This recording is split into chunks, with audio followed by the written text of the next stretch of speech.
Fellowship at the National Institute of Mental Health. He earned his doctoral degree in clinical psychology from Boston University. He completed his internship at Dartmouth Medical School and a postdoctoral fellowship at Boston University School of Medicine. He is a clinical neuropsychologist and has published a dozen articles in peer-reviewed medical journals. He is a tenured professor of neuropsychology and the director of the Neuropsychology Laboratory at the University of New Hampshire. At UNH, he teaches a variety of neuroscience courses.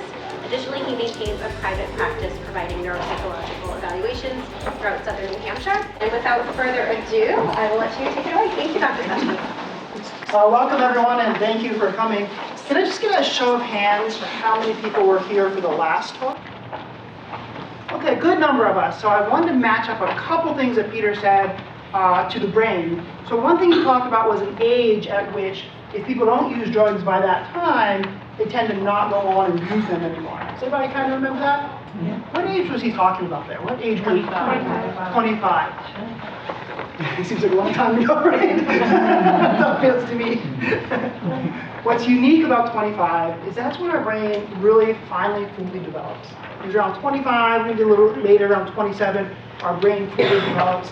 And the last part of our brain developed is our frontal lobe up here. Anybody know what the frontal lobe does for us? Executive functioning, decision making, things like that. And so our brain really fully gets developed at about 25, maybe a little couple years later in 27. I'll give you the sad news though. At some point your brain hits a peak and then it starts to slowly decline. About what age is that? 40. Yeah, 40, you got it. I'm there, most of us are there. We're on the downward slope a little bit. But down, that's where it is. So our brain really fully develops somewhere in our mid to late 20s, and then we get about 15 good years. So I hope to make this talk interactive. We'll see how it goes. This is just a brief overview of what I'll be talking about. We're going to talk a little bit about the current opioid epidemic. I might go through that a little bit quicker because it was already talked about in the last talk, so I might cruise through that a little bit quicker than I usually would. We'll do a review of neuroanatomy, but we're only going to focus on the brain structures that are affected by opioids. And then finally, we'll talk about how these opioids are absorbed by the body, used by the brain, and how they're eliminated by the body. And hopefully talk about some misconceptions that are out there. Sound okay with everyone? Mm-hmm. I have a question. Are these available for us to review? I believe they will be. Is that true? Yes. Yeah. Okay. Absolutely. And always feel free to contact me if you have any questions. I'm happy to follow up as well. Maybe I can put my email on there before they get uploaded. Something like that. So to start off, how many people here have been impacted by opioids, either yourselves or your family members? Yeah, obviously it's a huge, huge problem in our day and age. Well, I'm going to start off with a little bit of a personal story, because later on I'm going to talk about receptors and dendrites and all these kind of nerdy brain stuff, but I don't want us to lose the human side of the story. And so there's 3 young folks on there. Anybody recognize one of them? We're totally different as a couple of years ago. So this is me, sort of in the middle right here. And this is my brother David and my sister Julie. And at UNH, what I used to do is I used to have them come in and talk to my classes about opioid use. Unfortunately, they both died, and I want to tell you a little bit about their story, just so we can keep in the back of our minds and talking the human side of this. Does that sound okay? Mm-hmm. I heard somebody mention in the last talk, can mental illness lead to drug use or opioid use? Right? Was that you? Yeah. And the answer is absolutely yes, of course. There are many pathways to addiction. But one of them certainly is mental illness. And that's a little bit about what happened here with my brother and sister, and we'll tell you a little bit about their process. So about this time here, my mother had got diagnosed with cancer, and it was a relatively quick moving cancer and killed her pretty quickly. Took us by surprise, giant shock, of course, and we kind of reacted to it in different ways. My brother and sister both became depressed, and then they started using drugs to kind of help them with those symptoms, help get over the sadness, kind of just lack of energy, all the kind of anger and angst and things like that, right? And I didn't do that. They didn't pass away right away. And as you probably know, people that use opioids generally don't pass away right away. It's usually a longer process. And during that process, many body systems are affected, right? The brain, the heart, the lung, things like that. I'm going to focus in on the brain here, but just know it affects lots of body parts. In my brother's case, is exactly what happened. Slowly started damaging different organs in his body, eventually even to the point where he had to have a leg amputated, right? His immediate cause of death wasn't an overdose. It was a pulmonary embolism secondary to all this body damage that's been going on for about 2 decades. I still consider that a death overdose.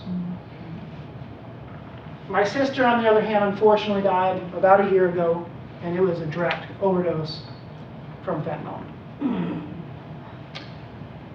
So again, as I'm talking about all these kind of nerdy little receptors or whatnot, keep in mind there's a very human side to this as well. If it's possible, if you guys feel comfortable, I'd love to just hear whoever's comfortable saying, what is your role in substance use? Do you work providing therapy? Do you have family members who have suffered with this problem? Or anyone feels comfortable, just kind of, so I get a feeling for what the audience here, what your role is. Yeah. I have 2 roles. I'm a service coordinator. Okay. So I do have a lot of people with brain injuries on my caseload. I have some people who have from drugs or alcohol, but they're caused by brain injury. My other role is my oldest, who thankfully is doing very well. Last year was dealing with a lot of depression, anxiety. That was something that he had dealt with through high school, but he's just a teenager, he'll get over it. Yeah. He turned to fentanyl. He overdosed. He ended up in the hospital. Luckily, no brain damage that we know of, no damage to any organs that we know of. Spent over a week inpatient. Nice. So we had him address his mental health, and he's been continuing to do that. He's doing fantastic. That's fantastic. But knowing, just having that impact, and knowing that he was a good student, a good kid, then to get that call was the scariest thing in my life. Absolutely. Yeah. And I heard your comment earlier about asking kind of about maybe undiagnosed mental illness or treating earlier. My take on that, absolutely, that's a problem. If we can diagnose earlier and treat earlier, maybe we can prevent some of these. The medication that he's on now, he's doing so well, and he's much more even. Yeah. Like from a mom's standpoint, and seeing that and knowing just his story, and I know there's many people who are impacted that way, and if maybe that was more looked at and more normalized, like it's okay, and could be a preventative. Absolutely, yeah. I have a daughter who also heroin. She's been in rehab. She's relapsed, gone through detox, come out. She's in an outpatient program that she, when she first came out of, after the detox, she went into this program that was in our town that they have like regular meetings every day, we have to attend.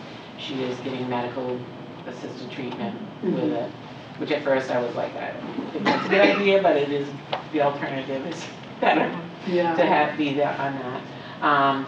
So let's see, she has been substance free as far as heroin for maybe a year in March. Oh, great. Okay. And we have several other nieces and nephews that Affects so many people. yeah, it does. So I'm very active in Heroin, and she goes to her her NA meetings and stuff. So I really encourage people to get involved in something to take care of you, because we all need it as much as they do, if not more. Everybody needs it surrounding it. Right. Hi, I'm Carol. I'm an occupational therapist at the state hospital, and I'm also a brain injury specialist, and so I work with people with mental illness and substance abuse. My daughter was an addict, and I have custody of her daughter, who just turned 10. She spent 5 years in jail, supposed to get up to 20, and she's now doing very well, but it's total wrecks your family, stealing shit, all that stuff. But I'm happy to say she's doing well right now. Yeah. In a lot of ways, we should probably talk about recovery as like this larger group of people that help with the recovery process, as opposed to being an individual sort of project. Somebody this side? My name's Alexandra. I work, I'm the admissions coordinator for Farnham Center in Manchester for substance misuse. And my older sister was an addict for a very long time, hidden very well. And then she ended up in the hospital having open heart surgery, valve replacements, and had maintained almost a year of sobriety before relapsing and passing.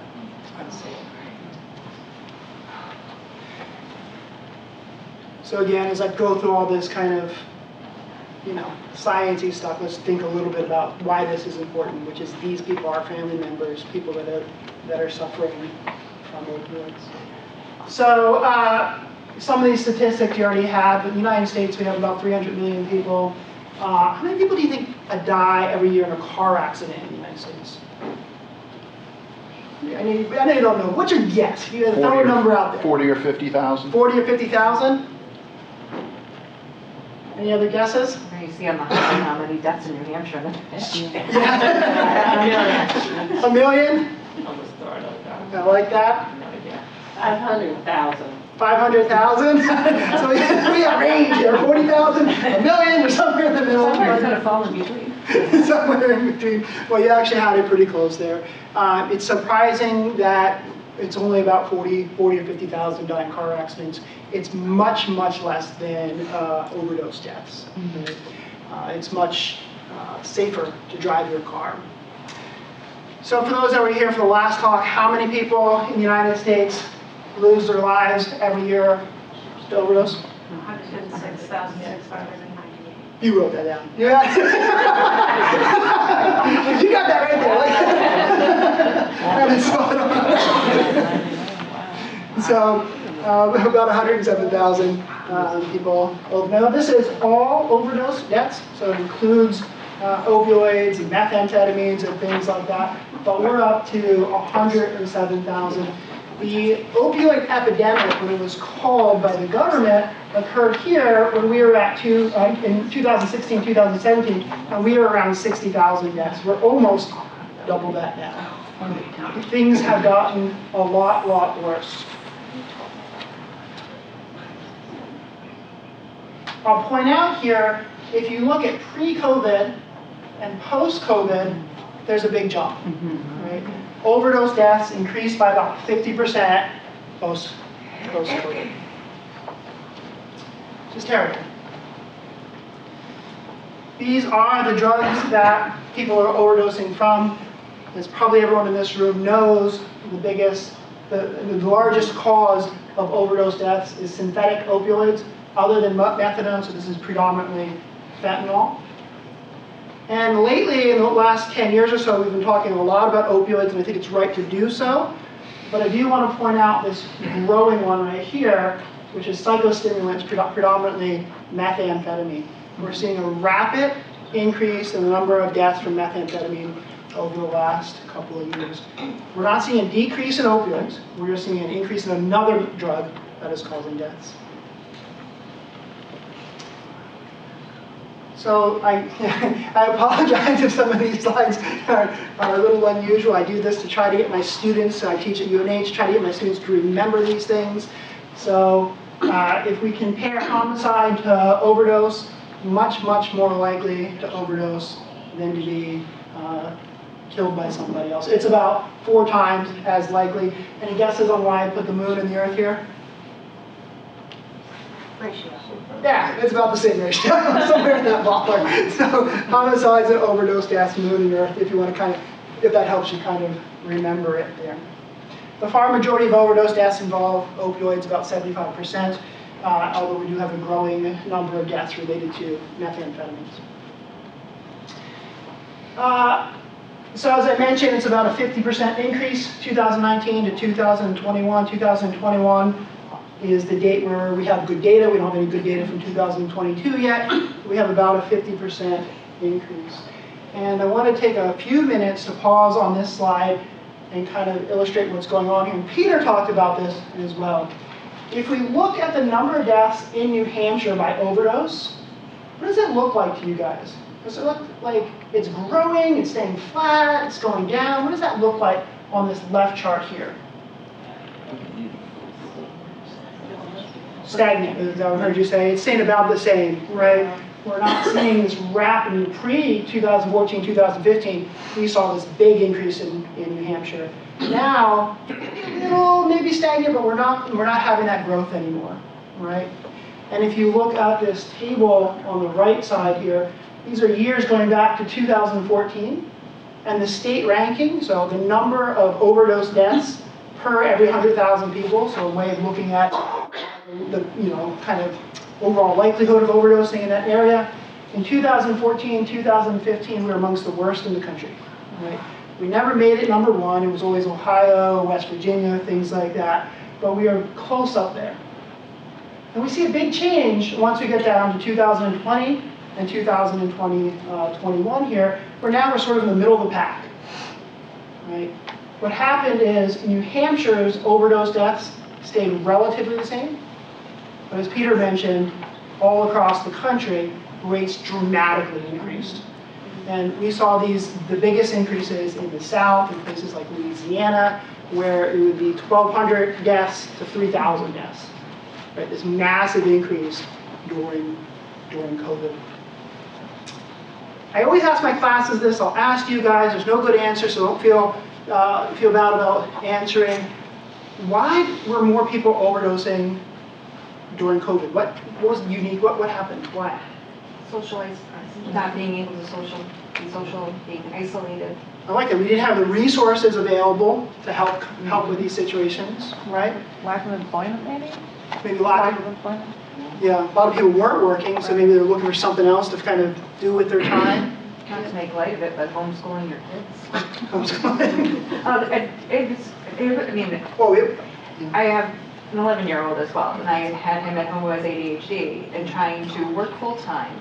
So the full picture was trying to work full-time, trying to make sure that at the time he was in high school, was getting his work done, helping my young kid getting his work done, keeping him focused, trying to keep my job. I could see it as a mom. Yeah. It was hard. And, my other half, he went off to work every day. Yeah. And it got to the point I kind of got angry. And I could see people falling into that depression. And I think, I might have a little bit, Yeah. but I was able to talk through it. So in all seriousness, I Oh, could yeah. see that being a big cause. And I couldn't agree with you more on that. I was in the same situation. I had 3 kids, 8, 10, and 12. And my wife is a physician, and so she had to go to work to help. And so I had to manage all that, in the house and try to keep my job. Yeah. It's stressful, Yeah. Do you get more wine? Not probably. I found myself drinking more wine. Here I got my youngest to bed. It was like, okay, maybe more Crystal, did you- Not seeking medical attention following an overdose because of the COVID in the ER. Absolutely, yeah, and certainly that's, getting to the ER and fear of being there and things like that. Right? So lots of different reasons. Hopefully we'll see a decline post-COVID. In New Hampshire, the 2022 data looks like it's probably going to be relatively flat compared to 2021, but we don't have the full data yet, so we'll find out in the coming months.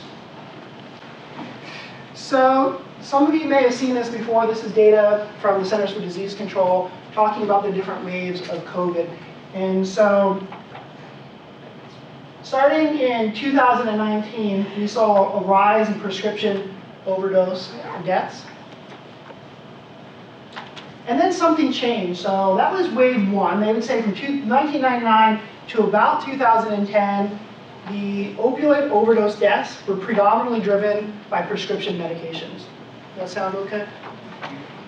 Things changed in 2010, and what happened was prescription medications became a smaller cause of deaths, but heroin increased, right? And so that's the second wave here, where commonly prescribed opioids kind of stayed about the same as far as the cause of death.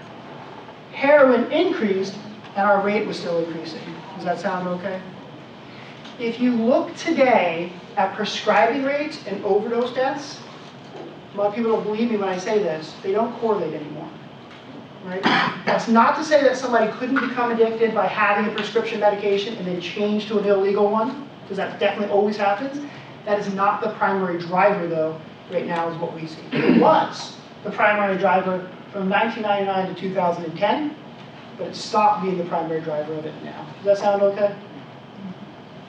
And then finally, what we started to see in 2000, so that's wave 2, What we started to see starting in about 2013 was this rapid incline in deaths, and this was predominantly driven by fentanyl or synthetic opioids.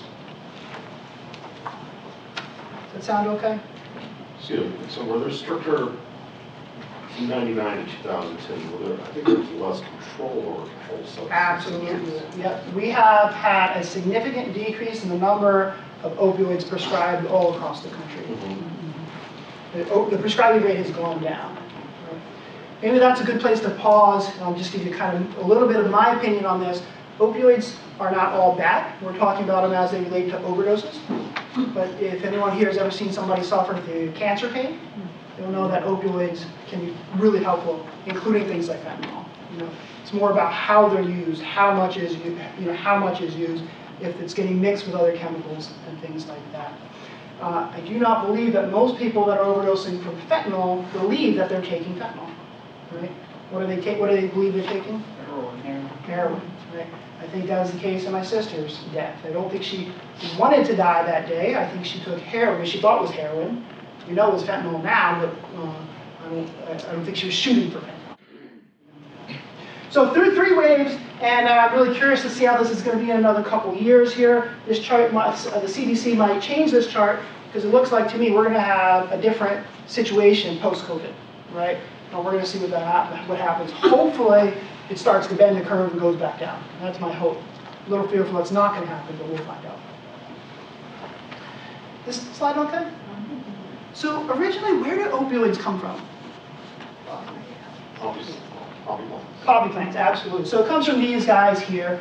You can find different opioids in here. So these are poppy plants. You can cut them open, and the sort of oozy material that's in the middle of it contains some opioids, and I'll tell you which ones those are in just a minute. And then you can take that material, this oozy stuff here, and you can turn it into other chemicals. You can turn it into heroin or different things.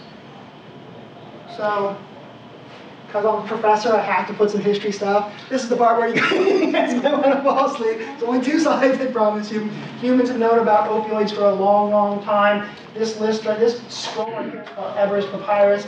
It's an ancient Egyptian scroll. It's basically the physician desk reference of the day, you know. You go there and say, how do you cure different things? And opium was known about even 5,000 years ago. One of the more interesting things to me is on here, there's a prescription to cure baldness. They were concerned about that 5,000 years ago. I'm concerned about it. In the 1800s, we discovered morphine. Prior to 1900, opioids were widely available in the United States. You could get them through mail order.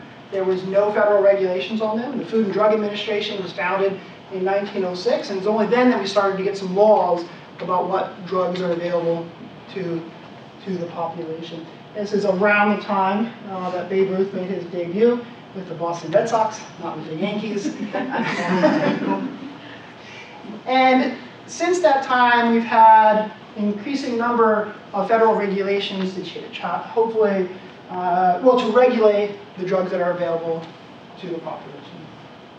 And probably many of us have heard of this last one here, the Comprehensive Drug Abuse Prevention and Control Act of 1970. This set up the federal drug schedules that we know of today. Does that sound okay? Mm-hmm. So there's 5 of them. What schedule is heroin on? 1. Yeah, heroin's on number 1. It's completely illegal in the United States. Is heroin a legal medication in other countries? 100%, yeah. Some other countries, my oldest, is, licensed, does research on everything. Yeah. But he was saying in some countries that a lot of these drugs are legal and they have places that people can go to use where they have people available to help prevent. Absolutely. And they have like a lower drug issue in those countries. Yeah. Unfortunately, we treat drug abuse differently here in the United States. In personal opinion, I feel like we want to we have anger at people who use drugs. We want to punish them. I don't think that's the treatment approach. I agree. There's actually a safe use site in Rhode Island, not just in other countries. They're here in the U.S. Are they too? Yep. That's great. So there are lots of different opioids. These are just some of them on here. So codeine, fentanyl, heroin, oxycodone, so forth. There's many, many different opioids. I'm going to tell you about what makes an opioid, so how it gets that classification, and then how drugs in that classification work on the brain. Okay? But know that there are many of them, and you can find an opioid on all of those federal scheduled drugs. So you can find heroin on Schedule 1, Vicodin on Schedule 2, Subutex on Schedule 3. They're on every single category. All of these drugs work in the brain in the same way, in that they all touch the same receptors in the brain, and they make something happen, and I'll go over that whole process. But they can be found on all of these different schedules. Why do people take opioids? What's the use of it? What do they get out of it? I know for my son, he said it made him feel better. It made the negative thoughts go away. He felt, I think thinking back, like he was home from school and he was like just overly happy. Like, that's the only way I can describe it. It was just like, When you're on them. and I think he was on him that time. I think he was starting to experiment because it was only a few weeks before he overdosed. He said that he started experimenting with them. Yeah. So for him, that's what he said it was. Maybe some euphoria, some Yeah. kind of happiness, at least initially. Obviously later, maybe something different with withdrawals like that. Any other reasons people take opioids? I mean, they take them, a lot of people take them initially for pain management. Absolutely. Then they become addicted and they can't get off them and they can't get the script anymore. You get the next road, let's get it elsewhere. After you get it how you can because you have that major withdrawal feelings. So these are just some of the primary effects of opioids. So pain relief we know, and I talked a little bit about that as it relates to cancer and fentanyl. Euphoria, so feeling happiness. It does, nobody takes it for constipation. It does cause constipation. Can cause respiratory depression, decreased sex drive. The skin can feel flushed and warm. Can be used as a cough suppressant. And we're going to talk about the brain mechanisms developed as that in all of these.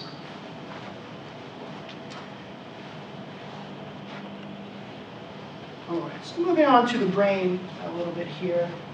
How many people have taken a class maybe in high school or college about the brain? Maybe a show of hands.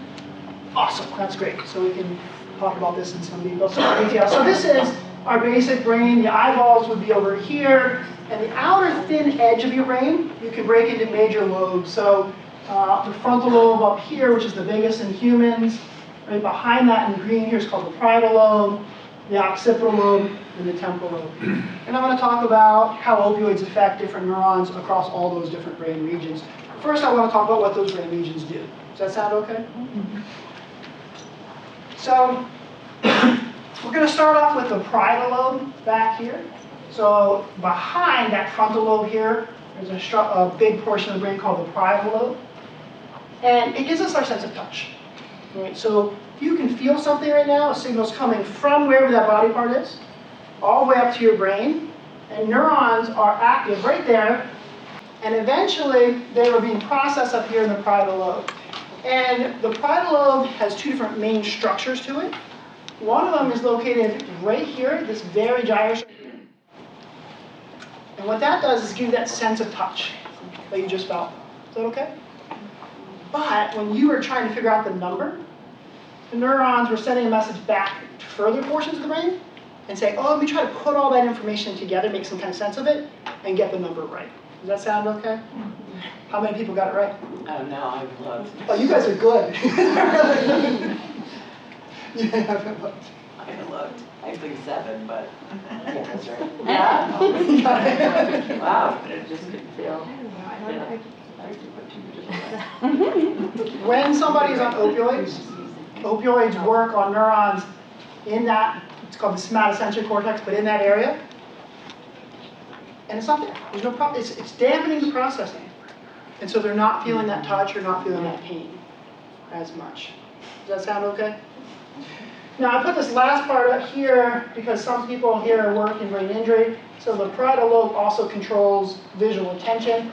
And so sometimes when you have a brain injury, people will do things like this where they neglect half of the world. So just for those that have experience with that, you know what body part or what brain part we're talking about right now. Anybody ever experienced work with somebody who's had neglect like this? What was it like? Every day.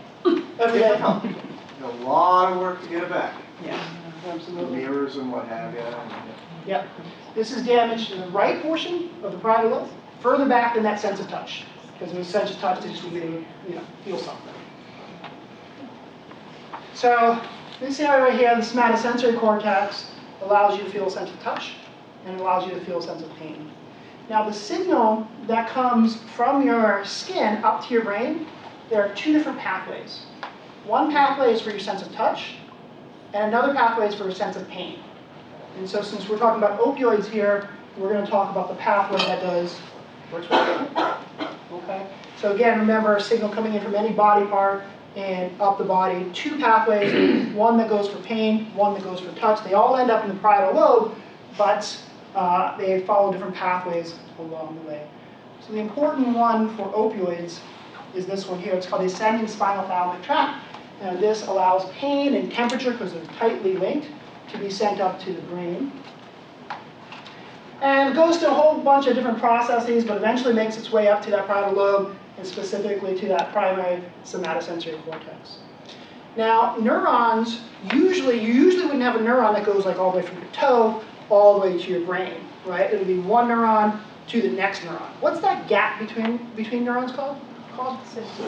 Synapse. Yeah. What happens when someone is on opioids is it'll block that signal from synapsing to the next neuron, so then that pain doesn't actually make its way to the parietal lobe, and it diminishes the feeling of pain. Sound okay? So the next brain structure I'd like to talk about is the temporal lobe. So the temporal lobe, we have two of them, one on the left side, one on the right side. They do lots of different things for us, but kind of the overview is it's where we can hear, and it's where we can understand what somebody's saying to you. Some people here probably also worked with individuals with aphasia. Certain types of aphasia are caused by brain damage in the temporal lobe where we process auditory information. There's different types of aphasia, of course. If you, my students always get grossed out at this one, but if you stick your finger in your temporal lobe, about 3/4 of an inch, you will feel a different structure in there that's embedded in there, and it's called the hippocampus. So this hippocampus here. Hippocampus is a structure that allows you to remember, to learn new information, and remember it later on. Right? When you're going about your day right now, you're processing information, hippocampus is firing in a particular pattern. And when you go to bed at night, it's going to go store that, put it away, and then it's going to clear itself up and it's ready to learn something new the next day. It's why sleep is so important for memory consolidation. If you don't have sleep, you will forget stuff. Right? You have to get it stored away.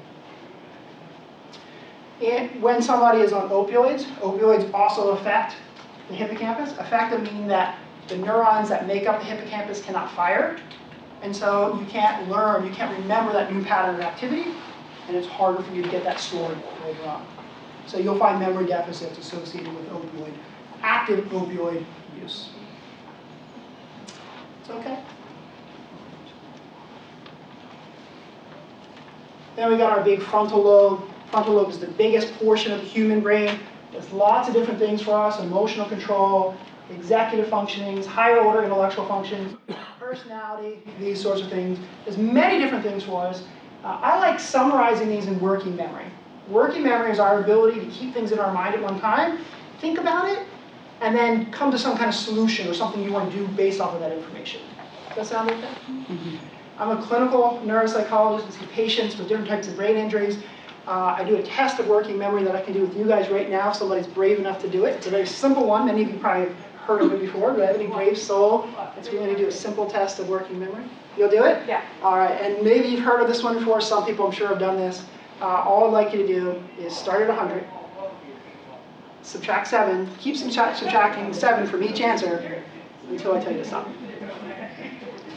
And your first look is like, oh, that's not fair. 93. Yeah. 86. Mm-hmm. Good. 79. 72. Yeah. 65. Good. Now I'll let you stop there.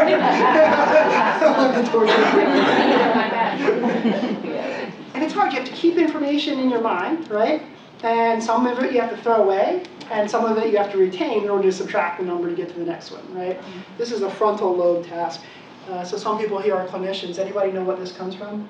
Yeah, MoCA or MMSE. This is serial 7s. There's many different tests of working memory. This is just an easy one I could do in this setting.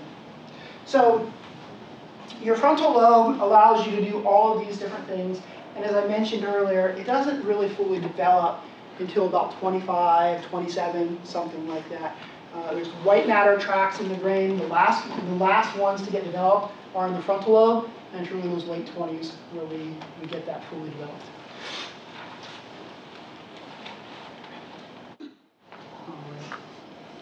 The other thing that you have here is this is where your body can send a signal, or your brain can send a signal to your body to move your body.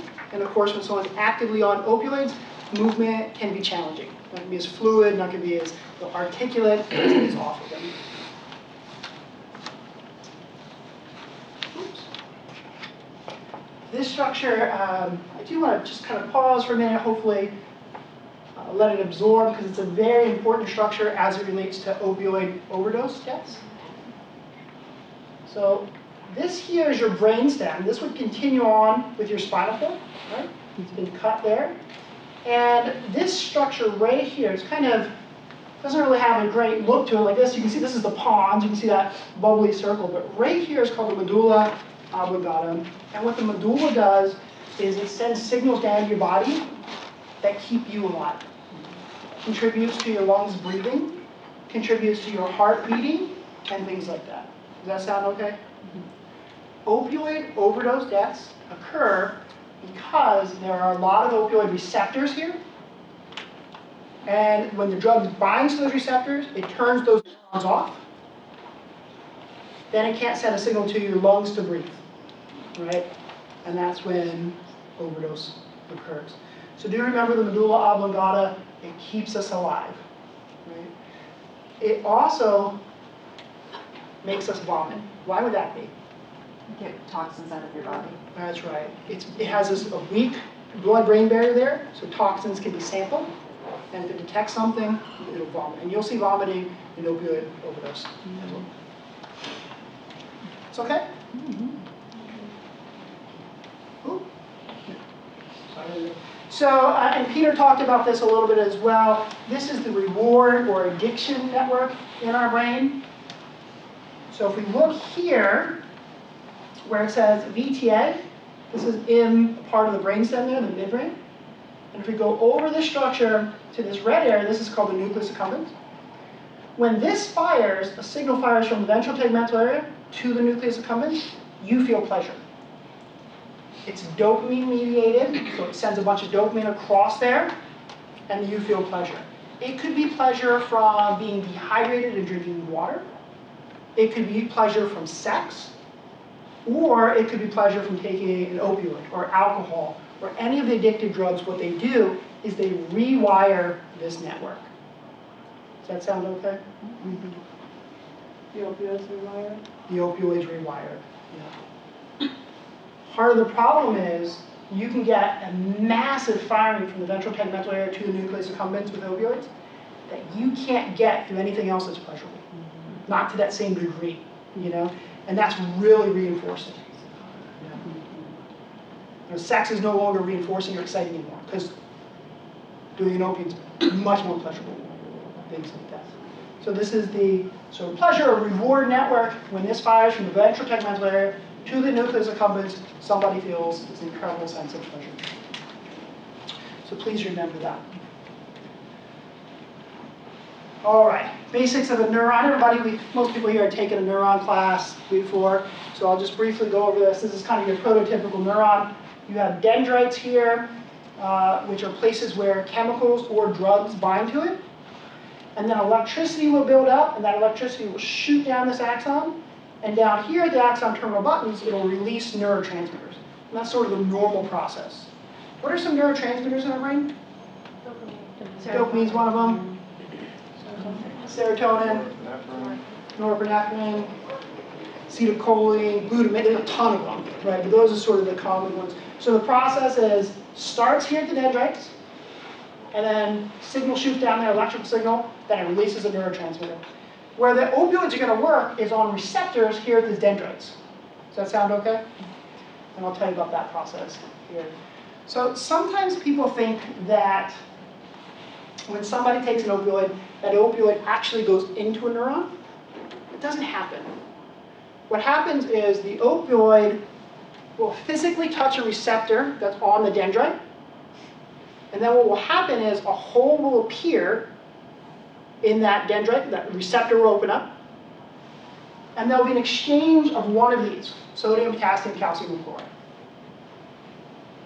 And these contain electrical charges.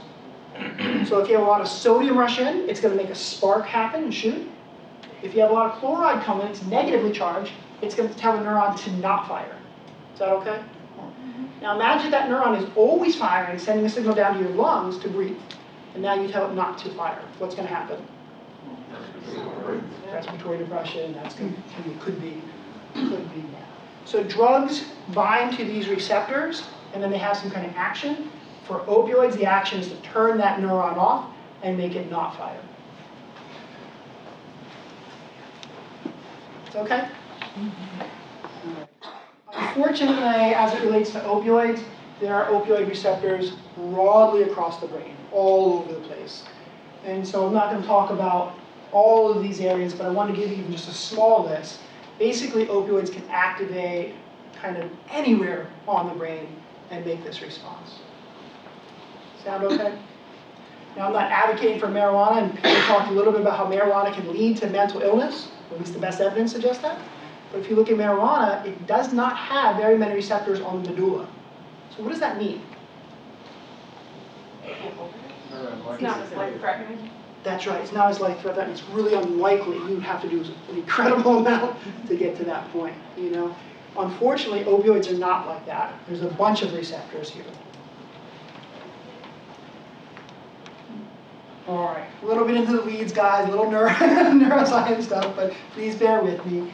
So when your neurons are at rest and they're doing nothing, there's a slight electrical imbalance between the inside of a neuron and the outside of a neuron. It's negative inside relative to the outside of the neuron. And we know that number is negative 70 millivolts here. When opioids bind to a neuron, they're going to force it below that negative 70 resting potential, and then it can't fire, or it's very challenging for it to fire.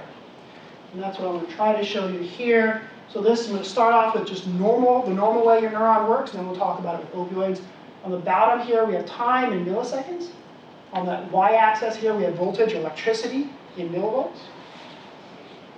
We have that resting potential, which I just talked about, at negative 70 millivolts. We have a threshold, and what that threshold means is if enough of those ions, like that sodium, get into the neuron, it'll become positive, and then it's going to fire. And when it fires, it can do its job. Okay?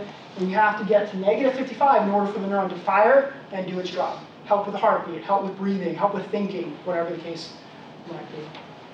So usually you're coming along, you're always chilling at negative 70, some kind of stimulus happens, you hear something, see something, think something, sodium rushes into the neuron, it fires, and then eventually it's going to recover. And when that happens, you just did that activity that you wanted to do. You breathed, you spoke, you walked, whatever the case might be. It's okay? And here's that same diagram, but now we're going to talk about in opioids. Same thing, we have negative 70 millivolt resting potential. Our threshold potential is still the same, negative 55. But now we're going to pretend that an opioid is working on that neuron at this point. We still have, and then we're still going to have our stimulus just like before. So now we're coming along at negative 70, but the opioid hits it, binds to the receptor, touches the receptor, pushes it below negative 70. And if that stimulus occurs, and it's not big enough to get you to that negative 55, that function won't occur. Walking, talking, breathing, whatever the case might be. Does that sound okay?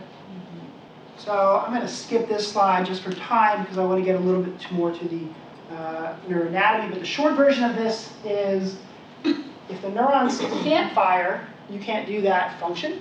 But if you increase the stimuli, you might be able to get it to that negative 55 threshold, and then that function will occur. Okay? and you'll have these slides. And I'm happy to talk to anybody after this talk if you would like to. So there are opioid receptors that are in the body. If there wasn't opioid receptors in the body and the brain, these drugs wouldn't do anything for us. We wouldn't have any place to bind, it wouldn't make any difference. So we have naturally occurring opioids in our brain. You can think of that. Endogenous neurotransmitters are chemicals that work on opioid receptors. And they're listed here, so beta-endorphin, metenkephalin, buenkephalin, dynorphin, nociceptin. These get released when you feel pain.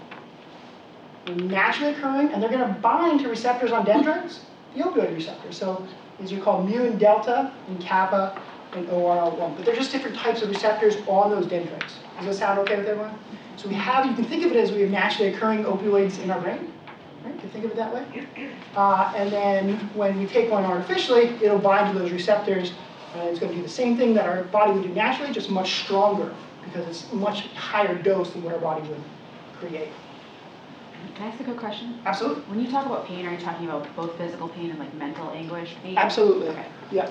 Now, my example earlier with the parietal lobe is more about physical pain, but certainly this will work on both. Does that answer your question? Kind of, yeah. This slide okay with everyone? So just to highlight, we have natural opioid neurotransmitters in our brain. And we have places where we actually are always going to bind to. It's just a natural process. If we didn't, things like heroin wouldn't work. So opioids can be divided into three broad categories. There are natural compounds that come from the plant itself. There are compounds that can be made from the plant. And then there are some that are completely synthesized in a lab that are totally artificial. So we can start with a plant like this, and if you look in there, there's going to be naturally occurring morphine, thebaine, and codeine. These are just naturally in the plant. Heroin doesn't exist naturally in the world. If we want to make heroin, we turn morphine into it. So you can do a chemical reaction to morphine, and then you can turn it into, sorry that it's going so slow, you can turn it into heroin here. So morphine turns into heroin, codeine, you can turn it into hydrocodone or Vicodin, thebaine, you can turn it into oxycodone. So they're coming from this natural product, and then we're transforming them and turning them into these drugs. Does that sound okay?